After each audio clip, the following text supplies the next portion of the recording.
Hello बच्चा लोग, chapter finish किया था हम लोगों ने aldehyde, ketone and carboxylic acids. उस चैप्टर के नोट्स आपको प्रोवाइड करा दिए हैं मैंने, आप लोगों ने उसको कॉपी कर लिया होगा। नहीं किया तो कर लेना चाहिए, वरना आप जानते हो। तो उसको कंप्लीट कीजिए आप। आज जो मैं लेके आया हूँ वो है आपके सामने क्या, बुक। और बुक में क्या NCERT। यानी आज हम लोगों को जो करना है वो है aldehyde, ketone and carboxylic acid का NCERT, जो कि अब तक के जितने चैप्टर आप लोगों ने पढ़े हैं उन सारे चैप्टरों से थोड़ा सा टिपिकल है। इसका NCERT अन्य चैप्टरों के कंपैरिजन में थोड़ा सा टिपिकल है। ठीक है, तो बुक्स लेके बैठिए। बुक्स नहीं है तो मैं इसका पेज आपको भेज दूंगा, पेज से आप सॉल्व करने का कोशिश कीजिए। नहीं सॉल्व हो सकता है, मैं हूं ना, टेंशन नहीं लेने का। ठीक है, चलिए शुरू करता हूं मैं, बहुत जल्दी फटाफट शुरू करता हूं। तैयार हो जाइए, स्पीड बनाइए थोड़ा सा। शुरू करते हैं। पहला क्वेश्चन NCERT 12.1, निम्नलिखित पदों से आप क्या समझते हैं, प्रत्येक का उदाहरण देकर समझाइए। निम्नलिखित पदों से आप क्या समझते हैं, प्रत्येक का उदाहरण देकर समझाइए। मैं पदों के नाम बता रहा हूँ आपको। वैसे आप पे अगर बुक लेके बैठो तो आपके लिए ज़्यादा अच्छा रहेगा। कौन कौन से पद देख लीजिए। साइनोहाइड्रिन, क्या होता है साइनोहाइड्रिन? जब एल्डिहाइड की क्रिया कराते हैं HCN के साथ, एस्टल्डिहाइड साइनोहाइड्रिन और फॉर्मल्डिहाइड साइनोहाइड्रिन। आपने पढ़ा है योग अभिक्रिया में, नाभिक किसने योग में पहले नंबर पर यही पढ़ा था। एसिटल क्या है? जब एल्डिहाइड की क्रिया कराई जाती है इथाइल अल्कोहल के साथ, इथाइल अल्कोहल से क्रिया में पहले बनता है हेमी एसिटल और हेमी एसिटल के बाद बन जाता है एसिटल। रिएक्शन कराइए, चेक कर सकते हो आप। लेकिन मैं 100% श्योर हूँ जितने लोग मेरी वीडियो को देख रहे हैं, लगभग 70 से 80% लोग ऐसे हैं जिन्हें ये रिएक्शंस याद नहीं होंगी। सही बात है ना निहारिका जी? ये रिएक्शंस आपको याद नहीं है, ये शर्म की बात है आपके लिए। आप रेगुलर स्टूडेंट हो गए, आप लोग याद नहीं कर पा रहे हो। बारिश बहुत हो रही है इस समय, कोई नाला फाला देख लो, पानी भरा चल रहा है सब में। सेमी कार्बेजोन बनता था जब सेमी कार्बेजाइड से क्रिया कराई जाती थी। और सेमी कार्बेजाइड का फॉर्मूला होता था क्या? NH2 NHCO NH2 urea plus hydrogen की पर्सनल क्रिया से बनता था, अमोनिया निकाल देने के बाद में क्या? Semi carbazide. और उससे जब रिएक्शन कराई जाती है तो बनता है सेमी कार्बेजोन। इन रिएक्शन को कराने का मेरे पास टाइम नहीं है, इसलिए मैं कराऊंगा नहीं। एल्डोल संघनन से निकल के आया, आपने पढ़ा हुआ है। हेमी एसिटल, जो एसिटल बनता है उससे पहले हेमी एसिटल ही बनता है। ऑक्सिम कब बनता है? याद करो, प्रतिस्थापन विक्रिया, हाइड्रोक्सिल एमिन से क्रिया कराते थे, NH2OH के साथ क्रिया, H2O बाहर, डबल बॉन्ड NOH लग जाता है, उसे ऑक्सिम कहते हैं। अगला है कीटल। जिस प्रकार एल्डिहाइड की क्रिया अल्कोहल से कराने पे एसिटल बनता है, उसी प्रकार कीटोन की क्रिया अल्कोहल से कराने पे कीटल बनता है। मैंने रिएक्शन कराइए, कर लीजिए। इमीन, छोटी इमीन क्या होता है बता देता हूँ। हालांकि रिएक्शन पढ़ा है आप लोगों ने, आपको याद नहीं होगा।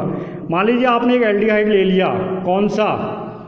एस्टल्डिहाइड ले लिया, और इसी एस्टल्डिहाइड की रिएक्शन आप करा दीजिए किसके साथ? मिथाइल एमीन के साथ। एक H2O निकाल के बाहर कर दीजिए, ये हो गया CH3CH double bond NCH3, imine. शिव क्षारक भी कहते थे इसको।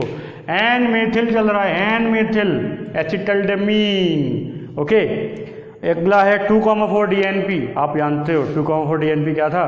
2,4 डाई नाइट्रोफेनिल हाइड्रोजीन परीक्षण। ऑरेंज कलर आता है, किसका परीक्षण है? एल्डिहाइड का, कीटोन का नहीं, कार्बोनिल का। क्यों?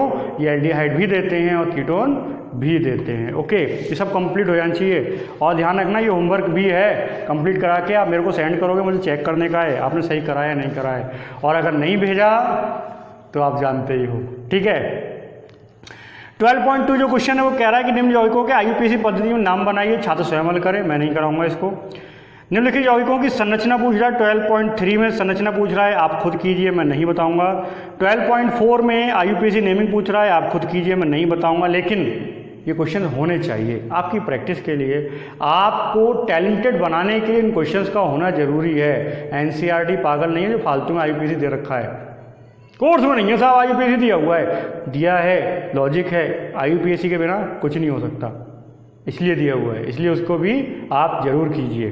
ठीक है, अब आता हूं मैं 12.5। कह रहा है निम्नलिखित व्युत्पन्नों की संरचना बताइए। व्युत्पन्न का मतलब होता है अभिक्रिया के फलस्वरूप आप जिसको प्राप्त कर रहे हो उसे हम लोग व्युत्पन्न कह देते हैं। तो कह रहा है निम्नलिखित व्युत्पन्नों की संरचना बताइए। मैं एक एग्जाम्पल बताऊंगा आपको, बाकी आप खुद करोगे, मेरी जहाँ पे जरूरत पड़ेगी मैं बताऊंगा जरूर, आप रिलैक्स रहो इस चीज़ से। निम्नलिखित व्युत्पन्नों की संरचना, बेंजल्डिहाइड का 2,4 डाइनाइट्रोफेनिल हाइड्रोजोन, यानी क्या है कि बेंजल्डिहाइड की जब 2,4 डाइनाइट्रोफेनिल हाइड्रोजोन से क्रिया करा दोगे उसके बाद में जो बन के तैयार होगा उसकी संरचना बनानी है। तो आप कैसे करोगे, देखो C6H5 ये है CHO, इसके पास में किसको लेके आना है 2,4 डाइनाइट्रो NO2 और फेनिल हाइड्रोजीन, फेनिल आई चुका, हाइड्रोजीन NH2 H2 बाहर कर दो, जो बन के तैयार हो जाए वो बन गया आपका व्युत्पन्न। ठीक है, ऐसे और भी व्युत्पन्न दे रखे हैं, आप बना सकते हो आराम से, कोई दिक्कत नहीं। शुरुआत होती है 12.6 से और यहीं से मज़ेदार क्वेश्चन शुरू होते हैं। 20 क्वेश्चन हैं, 12.6 से शुरुआत होती है बेटा। बहुत ज़बरदस्त और धांसू क्वेश्चन आए हैं यहाँ पे, बड़े ज़बरदस्त क्वेश्चन है, बड़े मज़ेदार क्वेश्चन हैं, इन पर थोड़ा सा ध्यान दीजिए। देखिए नकल तो आप कहीं से भी कर लोगे, इसकी चीटिंग तो कहीं से भी कर लोगे, कहीं ना कहीं बुक में, कहीं ना कहीं गाइड में, पता नहीं कहाँ पे सब कुछ दिया होगा, लेकिन समझने वाली बात है, इसलिए इसको समझने की कोशिश करना। क्वेश्चन को ध्यान से पढ़ रहा हूँ मैं, ध्यान से पढ़िए आप। साइक्लोहेक्सेन कार्बेल्डिहाइड, पहले तो इसका फॉर्मूला ही बना लो, तुम्हारे लिए वही काफ़ी है। साइक्लोहेक्सेन कार्बेल्डिहाइड, तो पहले मैं फॉर्मूला बनाता हूँ। ठीक है, देखिए ये है साइक्लोहेक्सेन, बॉन्ड नहीं लगाना, बेंजीन बन जाएगा, इसमें लगा दिया मैंने CHO, इसे नाम दिया गया है साइक्लोहेक्सेन कार्बेल्डिहाइड, याद रखना। ठीक है, साइक्लोहेक्सेन कार्बेल्डिहाइड। अब क्या कह रहा है, साइक्लोहेक्सेन कार्बेल्डिहाइड की निम्नलिखित अभिकर्मकों के साथ क्रिया कराइए और बनने वाले उत्पाद के बारे में बताइए।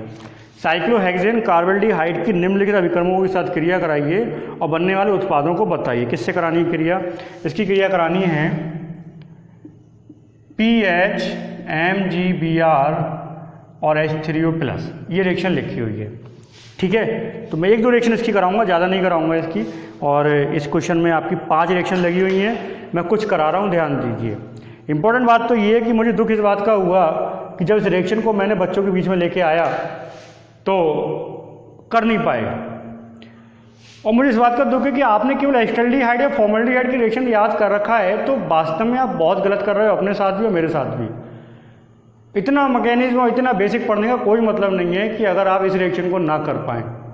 पहले क्वेश्चन तो ये कि PH MgBr है क्या, फेनिल मैग्नीशियम ब्रोमाइड, इसका मतलब ग्रिग्नार्ड अभिकर्मक, ये ग्रिग्नार्ड रीजेंट है। हमने इससे रिएक्शंस को कराया है, आपको याद नहीं है, मुझे याद आ रहा है मैंने रिएक्शंस कराया है। तो देखिए कैसे कराएंगे रिएक्शन, इस पर थोड़ा सा ध्यान दीजिए। मैंने बनाया, ये बना दिया, बेंजीन क्यों बन रहा है, बेंजीन नहीं, ये बनाया मैंने कार्बेल्डिहाइड। ठीक, इसके पास में मैं लेके आया PH MgBr, CH3 हो सकता है, C2H5 हो सकता है, आपको पता है। तो ये कहाँ से टूटता है, हमेशा यहाँ से टूटता है, पहले भी पता है। ये यहाँ से टूट गया, जब ये यहाँ से टूटे तो MgBr किसके पास जाता है, कोई नई चीज़ नहीं है यार, कोई नई चीज़ नहीं है। MgBr किसके पास जाता है, O के पास, तो O Mg और Br, और इस पर कौन जुड़ गया, PH H आपको ऑलरेडी लगा हुआ है, ये तो करा आपने। ठीक, अब कह रहा था H3O, निहारिका जैसे बच्चे तो H3O को देख के परेशान हो, साहब H3O क्या है, अरे मेरे बेवकूफ़ बच्चों, H3O की जगह लिख दो H2O+, H मतलब H2 पे चार्ज नहीं बता रहा हूँ मैं। आप जब जल गठन कराते हो, किसी की हाइड्रोलिसिस कराते हो, तो ऐसी तो लिख देते हैं हम लोग H2O और H+, इसका मतलब तो H3O हो गया यार, टेंशन वाली क्या बात है। तो क्या होने वाला है आप जानते हो, यहाँ से टूटता है हमेशा, जब ये यहाँ से टूटेगा तो क्या हो जाएगा, देखो CH, ऊपर PH लगा है और यहाँ क्या बन जाएगा, OH, नाम क्या होगा, फेनिल साइक्लोहेक्सिल फेनिल मेथेनॉल, ये कार्बिनॉल, साइक्लोहेक्सिल कार्बिनॉल बन के तैयार हो गया। क्या दिक्कत है इस रिएक्शन में, आप डर गए, केवल डर किस बात में गए, बोले यार एस्टल्डिहाइड में CH3 होता था, यहाँ पे तो H11 आ गया, साइक्लोहेक्सिल आ गया, क्या करूँ मैं साइक्लोहेक्सिल का। अरे साइक्लोहेक्सिल क्या हवाई जहाज आ जाए, जिंद आ जाए, तुम्हें क्या करना है यार, तुम्हें एल्डिहाइड से रिएक्शन करानी है, करा दो, ठीक है ना, कर सकते हैं हम लोग। तो इसी प्रकार साइक्लोहेक्सिल की रिएक्शन, साइक्लोहेक्सेन कार्बोल्डिहाइड की रिएक्शन दी हुई है एथेनॉल से, तो एथेनॉल से कराओगे तो एसीटल बनेगा, कॉमन सेंस है। टॉलन अभिकर्मक से साइक्लोहेक्सेनोइक अम्ल बन जाएगा, 2Ag में कन्वर्ट हो जाएगा। जिंक अम्लगम और तनु HCl, ये अच्छा रिएक्शन है। जिंक अम्लगम तनु HCl के साथ में इसका कराओगे तो क्या बनेगा, ये है क्लीमेंसन अपचेन, और क्लीमेंसन अपचेन कहता है कि CHO ग्रुप कन्वर्ट हो जाएगा एल्केन में, यानी मेथिल, इसकी जगह क्या आ जाएगा मेथिल साइक्लोहेक्सेन बन के तैयार हो जाएगा। ठीक है, उसके अलावा दे रखा है सेमी कार्बोजाइट से करानी, आप करा सकते हो, कोई दिक्कत नहीं। अब देखिए क्वेश्चन नंबर 12.7, ठीक है, क्वेश्चन नंबर 12.7 आप लोग सॉल्व करके मुझे भेजें जरूर, मैं चेक करना चाहता हूँ, मेरी दिली ख्वाहिश है कि आपने कैसा काम किया है। बुक से सॉल्व करके भेज दोगे, आपकी करनी, आप जानो, लेकिन मैं चाहता हूँ कि आप दिमाग से इसको सॉल्व करके प्लीज़ सेंड करो। मैंने मेहनत करी है, मैं चाहता हूँ आपने कितना सीखा मुझे दिखा दो बस। फेस टू फेस तो मिल नहीं सकता आपसे, तो एक यही माध्यम है, क्या, मेरा घटिया सा फ़ोन, कैमरा, बस और कुछ नहीं। ठीक है, अगला क्वेश्चन क्या है, क्वेश्चन में ध्यान 12.7 है। क्वेश्चन कह रहा है निम्नलिखित में से कौन से यौगिकों में एल्डोल संघनन होगा, किसमें कैनिजारो होगी, किसमें कोई क्रिया नहीं होगी, और उसके बाद बनने वाले उत्पाद क्या बनेंगे, उत्पाद की संरचना लिखनी है। यानी आपको पहचानना है कौन एल्डोल देगा, कौन कैनिजारो देगा, वगैरह वगैरह। मैं कुछ कंपाउंड लिख भी देता हूँ, मज़ा आएगा इस सवाल में। ठीक है, क्या है, एक दिया हुआ है मेथेनल, एक दिया हुआ है बेंजोफिनोन, एक दिया है फेनिल एसीटल्डिहाइड, एक दिया है 2-मेथिल पेंटेन, ठीक है, 2-मेथिल पेंटेन, एक दिया है साइक्लोहेक्सेनोन। ये तो और भी है, पहले इनकी बात करते हैं। इनमें से कौन कैनिजारो देगा, कौन एल्डोल देगा, और जो देगा उसकी अभिक्रिया को कंप्लीट करके आपको बताना है। मैंने 5 कंपाउंड उठाए, 5 से कुछ बताना चाह रहा हूँ, इस बात को देखो आप। तो ये है फॉर्मेलिटी। पहले कंडीशन समझ लो, कैनिजारो कौन देते हैं, कैनिजारो वो देते हैं जिनमें अल्फा हाइड्रोजन होता है, नहीं होता है, जिनमें अल्फा हाइड्रोजन नहीं होता है। कैनिजारो वो देते हैं जिनमें अल्फा हाइड्रोजन नहीं होता है, और एल्डोल वो देते हैं जिनमें अल्फा हाइड्रोजन होता है। यही इन अभिक्रियाओं को पहचानने का तरीका है। आपने ये देखना है किसमें अल्फा हाइड्रोजन है और किसमें अल्फा हाइड्रोजन नहीं है, चेक कीजिए। मेथिनल HCHO, सबसे सिंपल रिएक्शन तो यही दिखाते थे, HCHO से शुरुआत होती थी किसकी, कैनिजारो की। अल्फा हाइड्रोजन नहीं है, और क्या बन जाता था, कैनिजारो कहता था कि एक अणु अल्कोहल में अपचेद हो जाएगा, जबकि दूसरा अणु सोडियम लवण कार्बोक्सिलिक अम्ल के सोडियम लवण में ऑक्सीकृत हो जाएगा। यानी फॉर्मल्डिहाइड कैनिजारो देगा, दैट्स इट। बेंजोफिनोन, बेंजोफिनोन का फॉर्मूला बना देता हूँ पहले, C6H5CO C6H5, बेंजोफिनोन। बच्चे एसिटोफिनोन बना देते हैं, C6H5COCH3। बेंजोफिनोन बताओ भैया, कैनिजारो देगा, एल्डोल देगा? एल्डोल तो नहीं दे सकता क्योंकि अल्फा हाइड्रोजन है ही नहीं। क्रियात्मक समूह जुड़ा हुआ पहला कार्बन बेंजीन का है, इधर भी पहला कार्बन बेंजीन का। बेंजीन में जिस कार्बन से समूह जुड़ा होगा उस पर कभी H नहीं हो सकता क्योंकि हर जगह CH होता है। समूह को जोड़ा है तो कॉमन सेंस की बात है, वहाँ से H आपने हटा ही दिया होगा। ओके, तो ये क्या देगा, ये देगा कैनिजारो क्योंकि इसमें अल्फा हाइड्रोजन नहीं है। ठीक है, बात समझ में आ गया।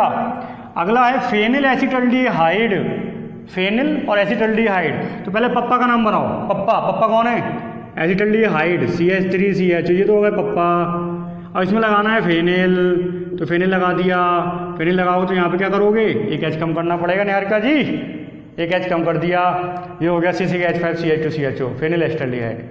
अब इसकी कहानी देखो, पहली बात तो ये कैनिजारो देगा या एल्डोल देगा, ये देगा एल्डोल। क्यों, क्रियात्मक समूह जुड़ा हुआ पहला carbon alpha carbon, alpha carbon पर लगा हुआ hydrogen, alpha hydrogen, alpha hydrogen लगा हुआ है तो क्या देगा ये एल्डोल। अब क्वेश्चन ये, इसका एल्डोल कराओगे कैसे। पढ़ा है आपने एल्डोल, मैंने एल्डोल का मैकेनिज्म अलग से डाला हुआ है, आपको पढ़ना चाहिए। नहीं पढ़ा है तो शर्म आनी चाहिए आपको, पढ़ लीजिए। इतनी मेहनत कर रहा हूँ भाई, इतनी मेहनत, कम से कम कुछ तो ख्याल करो मेरा। बाल झड़ गए सब तुम्हारे चक्कर में। फेनिल एसिटल्डिहाइड इसकी करानी है हमको कैनिजारो, सॉरी एल्डोल संघनन, मुंह से भी गलत गलत निकल रहा है। और एल्डोल में क्या करते थे हम लोग, 2 अणु ले लिए।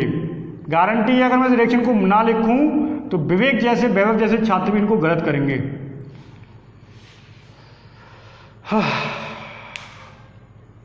क्या हो जाएगा, बोले साहब बहुत आसान है, H को पहुंचा दो। अरे बेटा पहुंचाओगे तो ये तो बता दो कौन सा पहुंचाओगे।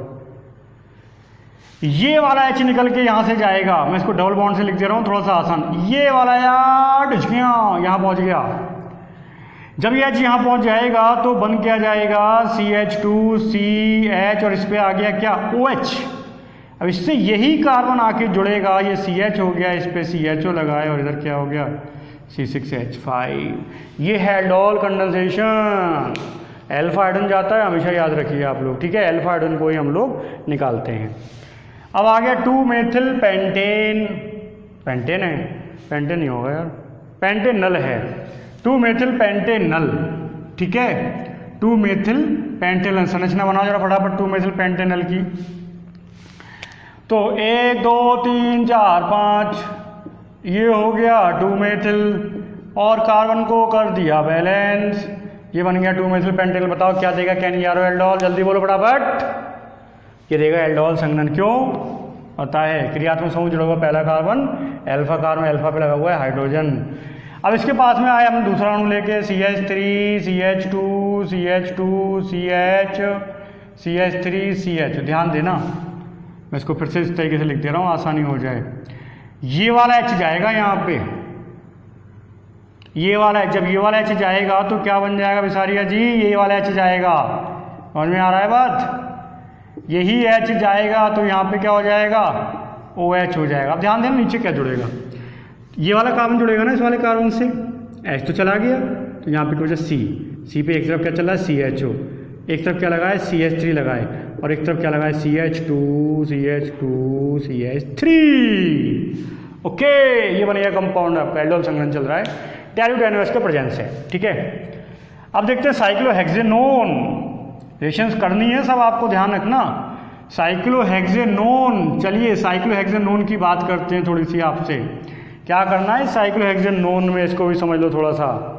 पहले संरचना बना लीजिए, ये हो गई संरचना साइक्लोहेक्सेनोन। बताओ भाई क्या देगा, ये देगा एल्डोल। ये एल्डोल क्यों देगा, क्योंकि इन दोनों कार्बन पे क्या होगा CH2 होगा। अल्फा कार्बन दोनों पे हाइड्रोजन लगा हुआ है, अल्फा हाइड्रोजन लगा है, ये देगा आपका एल्डोल। एक अणु और ले लीजिए, बहुत मज़ेदार जितेन, ध्यान दो।